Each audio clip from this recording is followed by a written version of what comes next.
네, 2부 전황님과 계속 이어서 하도록 하겠습니다. 아마 좀 이렇게 작은 자산으로 큰 자산을 만드시려면 결국 레버리지를 활용을 하시는 것 같습니다. 이제 레버리지가 사실 뭐 대형주 단에서 많이들 나오겠죠. 당연히 더 추가적으로 많이 나옵니다. 통상 몇 퍼센트 정도 사용하세요?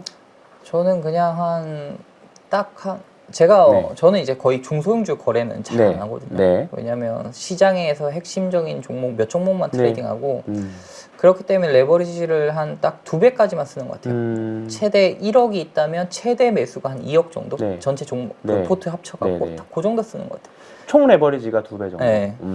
내가 자산이 10억이다 그러면 20억 정도까지만. 종목당 레버리지 다 이게 합쳐서. 네, 다 합쳐서. 제 계좌에 딱 들어있는 맥시멈치죠. 그게 근데 올 초에 제 계좌에 들어있었던 돈이 한 2억 7천 정도였으니까 한 5억, 6억 요 정도 언저리까지 했던 것 같고 지금은 거의 원래 제가 한 1100% 수익 났어요. 그래서 한 30억 정도 돼서 지금은 한 60억 정도 트레이딩을. 부럽습니다. 증권사 직원들은 레버리지를 사용할 수가 없어서 뭐 장단이 있겠습니다만 또 오늘같이 급락한 날에는 그렇죠. 또 반대의 경우도 있으니까 또 그런 건 있습니다. 레버리지를 계속 꾸준히 사용해 오셨나요? 그렇죠. 제가 생각하기에는 왜냐하면 이렇게 중소형주 단이나 변동성이 큰 주식에서 우리가 뭐 현금 플레이만 한다 해도 대형주에서 레버리지 쓰는 것보다 대형주에서 레버리지 쓰는 게 이것보다 훨씬 더 안전하다고 생각해요. 사실 변동성 따지면 중소형주는 그러니까 우리가 보통 레버리지를 쓰면 되게 위험하다 판단하는데 그건 되게 종목마다 달라야 된다 생각하거든요. 우리가 진짜 변동성이 엄청 기본 한 30% 막 내려가면 막 50%씩 되는 종목에서 그런 종목에서 현금을 플레이한다 해도 사실 계좌 반토막 나는 거 한순간인데 근데 뭐 삼성전자, 하이닉스 이런 거에서 레버리지 쓴다 해도 훨씬 덜 위험하거든요. 그러니까 좀 덜 위험하고 내가 마음의 안정도 가져가고 그리고 또 트레이딩을 되게 느리게 할 수 있잖아요. 하루에 뭐 1시간 내가 주식을 한다 해도 크게 뭐 왔다 갔다 하지 않으니 이게 제가 이제 경제적 자유는 시간적 자유와 돈의 자유 둘 다 있어야 된다 생각하고 제가 트레이딩하는 방식은 그래서 꼭 시간적 자유도 되게 있어야 된다 생각하거든요. 그래서 하루에 1시간 정도 트레이딩하는 데 있어서 레버리지를 써서 대형주를 하는 게 수익 면에서나 리스크 면에서도 훨씬 더 탁월한 효과를 나타냈다라고 생각하고 그렇군요. 자, 1부에서 저희가 사실 뭐 매수에 대한 이야기, 종목 선정에 대한 이야기를 했는데 사실 리스크 관리가 저는 더 중요하다고 생각하거든요. 결국은 살아남는 게 더 우선이니까. 자, 리스크 관리 전략은 어떻게 가져가시나요? 분명 손절하실 때도 있을 텐데. 그렇죠. 보통 오늘 같은 경우 제가 손절했는데 이번 주는 되게 손절 되게 많이 했던 것 같아요. 어제 같은 경우에는 어제 제가 가지고 오면서 어제 수익이 거의 한 아침에는 한 3억 얼마까지 났다가 오늘 손절을 결국에 그걸 가지고 있다가 오늘 손절을 한 2억 정도 했는데 그러니까 변동성이 거의 5억이 발생한 거예요. 이번 달 수익도 거의 한 14억까지 갔다 이제 내려가서 한 9억 언저리 정도 와서 8억 후반대 9억이라고 되더라고요. 요 정도 되니까 이제 스탑을 한 거죠. 제가 생각하는 손절의 기준은 계좌 자산이 한 10% 정도, 뭐 수익 구간은 상관없는데 이게 손실이 거의 한 10% 정도 생기기 시작하면 고점 대비 그때는 이제 웬만하면 정리하고 시장을 좀 한 발 쉬면서 좀 뒤에서 바라보는 편이고 그러고 뭐 보통 이제 그런 것 같아요. 10% 정도 주게 되면 이제 내가 이 시장에서 할 수 있는 수익치를 다 했다. 내 계좌가 저는 이제 계좌도 되게 추세라고 바라보거든요. 계좌가 이렇게 복리로 계속 올라가다가 이게 꺾이는 순간이 오면 이 시장이 더 이상 내가 생각하고 있는 그런 시장이 아닐 수 있다라는 생각을 하면서 한 발 물러서거든요. 근데 계좌가 추세가 좋을 때는 꺾일 때까지 베팅하는 거예요. 그러니까 예를 들면 어떤 느낌이냐면 올 초에 제가 이번 달 초에 거의 한 1일, 2일 하여튼 첫 주에 제가 한 3억 정도 수익이 쌓였어요. 그래서 제가 그때 제 이제 수강생들이나 이렇게 지인들한테 뭐라고 했냐면 이 3억은 내 체력이다. 이 돈이 없어질 때까지 베팅을 하던가 아니면 고점에서 3억을 잃을 때까지 베팅하던가 아니면 이번 달이 끝나야만 이 베팅이 끝난다.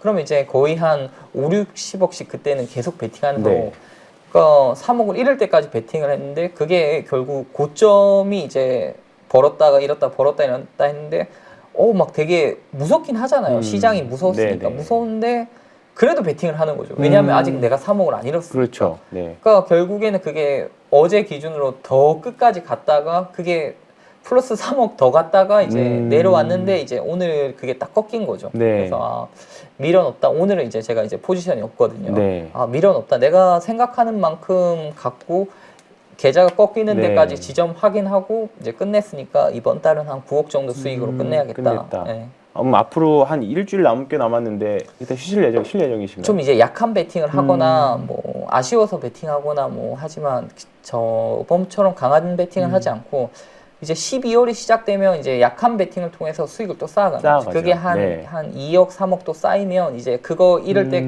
잃어서 영원이 돼. 만약에 12월 달에 가서 막 한 3억이 쌓이면 이 수익이 영원이 돼서 12월 달에 영원으로 마무리하던가 아니면 그게 고점 대비 3억을 찍고 내려와서 그 수익이 얼마까지 갈지 모르겠지만 큰 수익이 생기던가 둘 중에 하나일 것 같아요. 내가 이번 달에 예를 들어서 5억을 벌었다 그러면 10% 까질 때 4억 5천까지 수익금이 깎이면 아니죠. 그런 개념이 아니고 왜냐하면 제 계좌가 지금 한 30억 갖고 돌리고 있으니까 3억이 깎여야 되는 거죠. 그러니까 내가 만약에 이번 달에 5억을 벌었으면 30% 깎이는 3억이 깎이고 2억은 지켜서 가져가는 거죠. 네네네. 그런 식으로 그렇군요.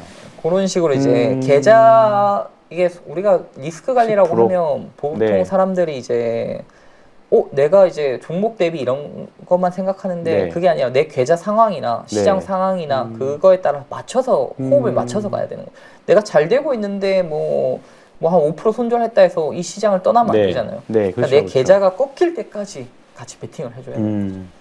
이런 측면에서는 그 이제 추세 추종 하시는 뭐 외국의 대가들하고도 좀 결이 비슷한 것 같아요.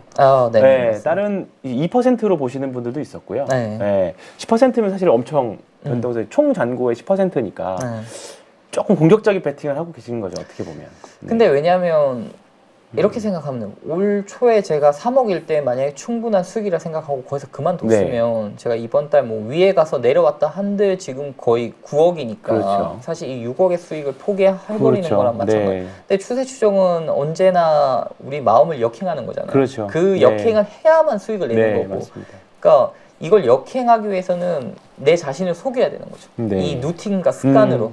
그래서 어쩔 수 없이 저도 막 두려우면서 베팅하는 거죠. 근데 왜냐하면 내 루틴과 습관이 있으니까 그걸 통해서 지금까지 극복해왔고 그렇기 때문에 베팅을 하는 거죠. 근데 이제 통상적으로 보시면 물타기들 많이 좋아하세요. 이제 아마 요런 추세 추종에 대한 루틴이 갖춰 이제 좀 어느 정도 되어 있으면 사실 역배열 있는 건 쳐다보지도 않게 되고 물타기 자체를 사실 안 하고 잘 잘라내버렸으면 잘라냈지 물타기 잘 안 하잖아요. 초기에는 이렇게도 하셨었나요? 물타기를 하거나? 그럼 뭐 우리가 생각하는 뭐 지금 주식을 되게 힘드신 분들 그런 경험을 사실 안 한 트레이더는 없잖아요. 없을 겁니다. 그걸 다 경험하고 이게 결국에는 어떤 타고난 사람들은 처음부터 그 본능을 역행하고 되는 사람도 있지만 전 그게 사실 잘 안 됐어요. 그래서 약간 하루에 1시간만 보는 이유도 저도 이렇게 계속 보고 있으면 시세에 빨려 들어가서 수익과 손실이 계속 나니까 결국엔 이걸 루틴으로 만들어 놓는 거죠. 내가 이 시간은 우리가 카지노 앞에 가서 게임을 안 하고 참을 수는 없잖아요. 그 환경 자체를 이제 내 루틴에 맞춰서 유지될 수 있는 루틴을 맞춘 것 같아요. 근데 처음에 저도 물타기 물론 많이 했고 요즘은 거의 불타기만 하지 물타기는 거의 안 하는 것 같아요. 저만 불타기를 말씀드리는 게 아니라는 점 오늘도 성공한 트레이더가 나와서 또 이렇게 뭐 성향이 뭐 다를 수도 있지만 일단은 추세 추종에 있어서는 물타기보다는 불타기다를 한 번 더 말씀드려봤습니다. 그럼 올해 지금 가장 좋게 보고 계시는 섹터는 어느 쪽이실까요? 앞으로 매매하실 섹터? 저는 근데 뭐 내년까지 대세는 여전히 그 반도체가 아닐까라고 그렇게 생각하고 있습니다. 이게 왜냐면 특히 반도체 중에서도 뭐 대형주가 뭐 삼성전자나 하이닉스가 더 좋지 않을까. 왜냐하면 중소형주를 제가 좀 공부를 해보니까 그렇다 해서 반도체 장비주나 소재주가 하이닉스만큼 돈을 잘 벌 가능성도 없고. 하이닉스보다 해서 그래서 밸류가 싼가 했을 때 밸류도 싸지도 않고. 그래서 이 반도체 중소형주를 굳이 거래해야 될까라는 의문에 저는 물음표를 띄우고 바이오 섹터는 뭐 사실 쉬운 섹터는 아니니까 저는 별로 좋아하진 않고 만약에 근데 바이오 아니면 반도체지 않을까 그렇게 생각하고 있습니다. 그렇군요. 결국은 오늘도 사실 보면 그쪽 섹터가 특히 바이오가 오늘은 강한 모습을 좀 보여줬었고 그러면 주식에 대한 기본적인 공부는 어느 정도 하세요? 저는 뭐 요즘은 거의 자기 전에 제가 이제 어느 정도 루틴이 되면 사실 공부라는 게 크게 의미가 없어지잖아요. 그렇죠. 그리고 요즘은 이런 텔레그램이나 각종 주식 증권사 리포트나 이런 게 너무 많이 발달해서 그렇죠. 내가 굳이 네이버에 들어가지 않아도 마치 카카오톡을 보듯이 볼 수 있잖아요. 뭐 신한증권도 그런 게 있겠죠. 그러니까 굳이 저는 이제 막 공부를 책상에 앉아서 열심히 하지 말고 하루에 30분 안에 침대에 누워서 휴대폰으로 볼 수 있는 수준으로 루틴을 만들어야 된다. 그조차도. 저는 그래서 자기 전에 한 15분, 20분 정도 휴대폰을 보면서 딱 정리하고 내일 시나리오 세우고 딱 끝내는 것 같아요. 그렇군요. 지금 시장 상황에 대한 이야기를 좀 해보려고 하는데요. 이제 미국 같은 경우에는 51선을 아마 이탈했고요. 한국도 오늘 간신히 버텨냈습니다. 지수가 안 좋으면 아예 쉬시나요? 아니면 지수가 안 좋을 때 상대 강도가 좋은 거를 골라서 매매를 하시는 편인가요? 지금은 좀 그냥 지금 상대 강도가 좋은 건 사실 저는 되게 사이드 디시라고 생각해요. 우리가 뭐 메인 디시만 먹을 수 없듯이 사이드 디시인데 근데 여기는 되게 선택의 영역인 것 같아요. 내가 만약에 진짜 주식을 잘하는 사람들은 이런 사이드 디시도 사실 잘 발라먹는데 그렇죠. 저 같은 경우에는 그걸 잘 못해요. 저도 진짜 제가 처음부터 되게 중요시하는 게 있는데 내가 이 주식 시장에서는 주연이 아니고 조연이라는 걸 제가 명확히 하고 정의를 하고 살아요. 그러니까 우리가 보통 주연 배우 말고 저는 되게 성동일 같은 배우를 좋아하는데 조연이잖아요. 하지만 그래서 성동일 같은 내가 주식 시장에 추구하는 건 이런 조연이다. 내가 잘 못하는 걸 하지 말고 잘하는 것만 하지만 내가 뭐 그런 반짝반짝 빛날 필요 없다. 빛나지 않아도 이 주식 시장에서 내가 충분히 좋은 사람이 될 수 있고 내 가족한테는 주연이 될 수 있으니 그래서 저는 그런 사이드 디시 거래는 사실 잘 안 하고 웬만하면 좀 쉬는 편입니다. 쉴 예정. 지금 일단은 코스닥 같은 경우는 61선까지 왔고 코스피는 조금 아직은 여력은 좀 있어요. 이제 여기가 좀 사실 트레이더들한테는 좀 애매한 위치기는 합니다. 손익비가 좀 낮은. 그러니까 뭐 되게 아쉬워서 뭐 적은 금액으로 좀 줄여서 하는 정도면 하겠지만 막 이렇게 왜냐면 이미 계좌는 추세가 꺾여 있는데 굳이 뭐 지금부터는 이제 적게 쌓아가야 되는 구간인 거죠. 또 쌓아가는 구간. 알겠습니다. 그렇게 잘 보시면 될 것 같고요.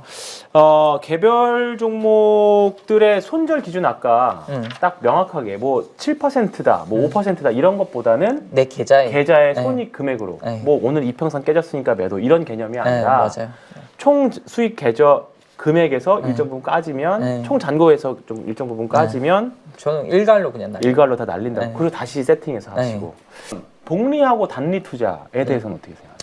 그러니까 제가 이제 중소형주를 뭐 이렇게 가치 투자가 아니니까 제가 그러니까 중소형주 트레이딩은 잘 안 하는 이유가 거기서 내가 습관이 좋아진다 해도 그거는 단리에 가깝다라고 생각하거든요. 트레이딩하는 입장에서는 왜냐면 지금 뭐 중소형주 유명한 것들 뭐 이렇게 반도체 장비주들 해봐야 사실 2억 3억 사기 되게 힘들더라고요. 보니까 호가창도 다 비어있고 근데 하이닉스 이런 거는 막 한 50억 나중에는 뭐 100억 200억도 충분히 거래할 수 있는데 그러면 이게 복리라는 건 내가 마지막 은퇴하는 1, 2년이 되게 중요한 건데 지금도 제가 결혼했을 때 한 7년 전에 계좌에 한 1,400만 원이 남아 있어서 그걸로 지금 누적 수익이 한 43억 정도 됐더라고요. 보니까 조회를 해보니까.